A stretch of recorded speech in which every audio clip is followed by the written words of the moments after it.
Bawaslu Sumut gelar rapat dengan pemangku kepentingan untuk pengembangan fungsi strategis 2024.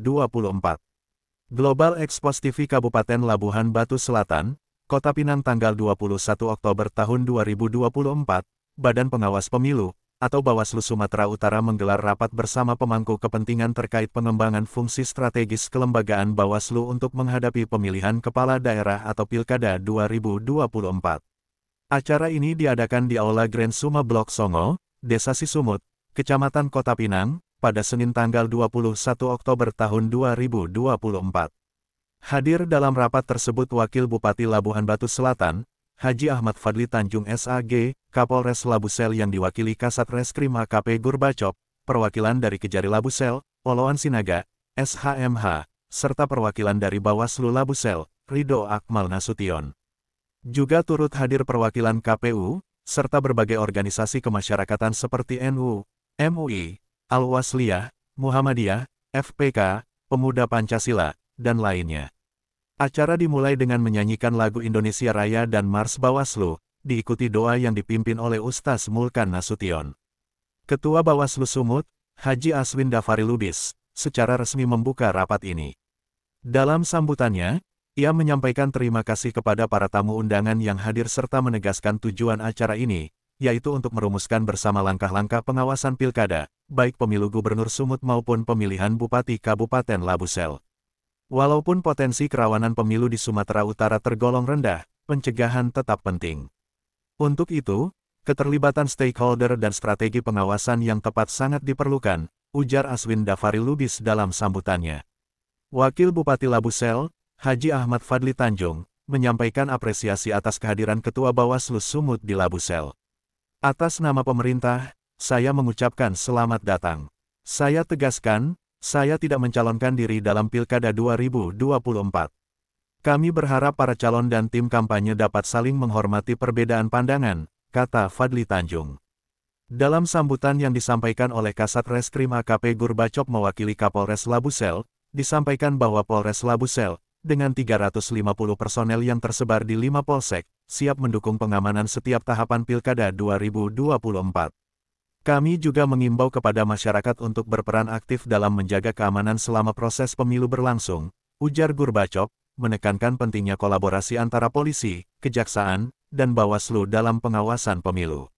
Selain itu, pemaparan materi dari berbagai pihak turut memperkaya diskusi, termasuk dari Ketua Bawaslu, Wakil Bupati, Kasat Reskrim, dan Kasih Intel Kejari. Anggota DPRD Labusel Ruslan Tambak, perwakilan KPU Ridho Hamdani Lubis, serta mantan anggota KPUD Sumut Fahrizal Syah Putra Rambe juga turut memberikan pandangannya. Beberapa poin penting yang dibahas meliputi peningkatan kualitas calon, pentingnya rekam jejak yang baik, serta peran aktif masyarakat dalam memilih pemimpin. Dalam wawancara setelah acara, Ketua Bawaslu Sumut, Haji Aswin Dafari Lubis, menegaskan bahwa ASN, Polri, dan TNI harus netral dalam pemilu. Bukan hanya mereka, bahkan anggota DPRD pun tidak diperbolehkan berkampanye dan mengajak memilih salah satu pasangan calon. Jika anggota DPRD ingin menjadi juru kampanye, mereka harus mengajukan cuti dengan persetujuan gubernur, jelasnya. Sahabat-sahabat setia, Global Expos TV semua, yang ada dimanapun Anda berada. Agar jangan sampai lupa, channel YouTube Global Expos TV, supaya update terus, like, komen, share, dan subscribe, agar jangan sampai ketinggalan berita-berita dan isu-isu terkini yang ada di Indonesia, tercepat, akurat, tajam, dan terpercaya. Laporan Kepala Perwakilan Global Expos TV Provinsi Sumatera Utara, Kabupaten Labuhan Batu Selatan. Mirwan Hasibuan, mengabarkan.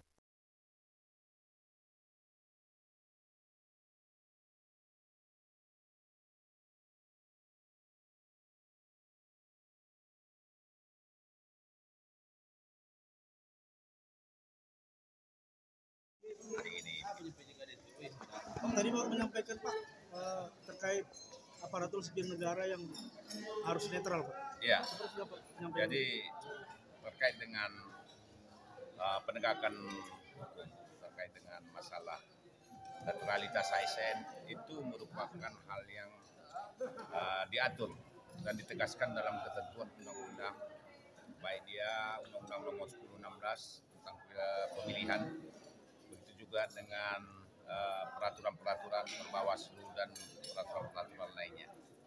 Jadi penegakan hukum asas netralitas ini merupakan wujud daripada penegakan demokrasi, pelaksanaan demokrasi yang akan kita jalankan.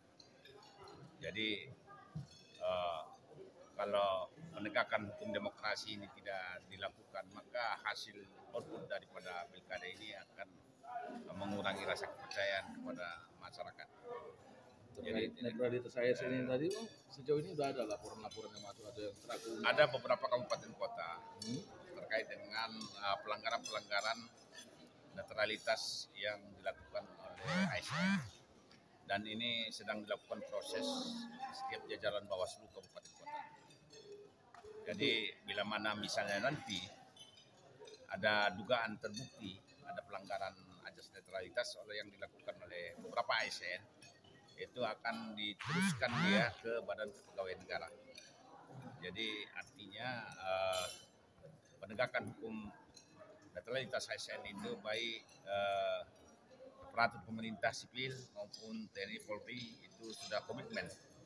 Setiap lembaga, baik dia dari TNI, Polri, Kejaksaan maupun lembaga-lembaga pemerintah lainnya sudah berkomitmen untuk menjunjung tinggi asas netralitas dalam pelaksanaan pemilihan kepala daerah.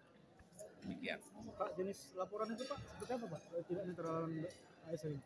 Jadi asas netralitas daripada kampanye itu wujudnya itu artinya tidak boleh terlibat dalam setiap kampanye. Tidak boleh terlibat ASN itu dalam setiap kampanye. Bagi pasangan siapapun dia, apakah dia pasangan incumbent ataupun non incumbent. Jadi artinya tujuannya adalah agar hasil dari pemilu kada itu memang betul-betul bersifat jujur, adil, damai, ya. Dan istilahnya dapat dipercaya hasilnya nanti oleh masyarakat, khususnya para pemilih. Demikian. Pak, tadi DPRD juga Pak harus cuti ya Pak? Berapa, Pak? Jadi para anggota legislatif dia kan merupakan pejabat negara ya. Jadi setelah dilantik berdasarkan hasil pemilu kemarin, maka bila mana dia mau melaksanakan kampanye, maka dia harus mengajukan izin cuti. Kalau dia tingkat provinsi, dia harus ke gubernur ya, ke gubernur izin cutinya ya. Jadi artinya supaya dia dalam menjalankan izin melaksanakan kampanye itu memang betul-betul menjalankan tugas sebagai anggota partai, bukan sebagai calon legislatif, bukan anggota legislatif, gitu dia. Jadi kalau tingkat kabupaten DPR-nya mengajukan Itu melalui ke gubernur melalui bupati. Oh. Bagi ASN yang menghadiri kampanye itu di mana?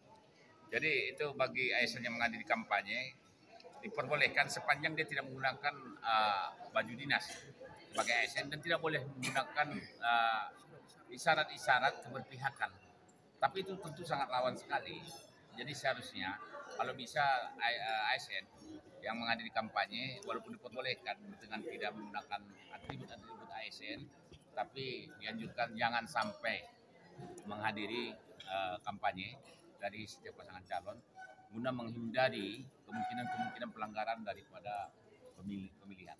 Demikian. Pak, imbauan Pak dari Bawaslu Sumut Pak terkait ini Pak. Imbauan dari Bawaslu Sumut adalah bagaimana seluruh komponen masyarakat, baik dia stakeholder, untuk menjaga persatuan dan kesatuan dalam pilkada nanti, menghilangkan unsur sara, ya, kemudian tidak melakukan tindakan-tindakan yang bersifat kekerasan verbal, intimidasi, adu domba dan lain sebagainya yang memecah hubungan-hubungan kekerabatan, hubungan persaudaraan, hubungan persatuan dan kesatuan yang selama ini diwariskan oleh para pendahulu-pendahulu kita yang saat ini yang pendahulu-pendahulu kita, sehingga pelaksanaan daripada proses pemilu kada tersebut bisa berjalan kondusif, gitu deh. Terima kasih Pak. Oke.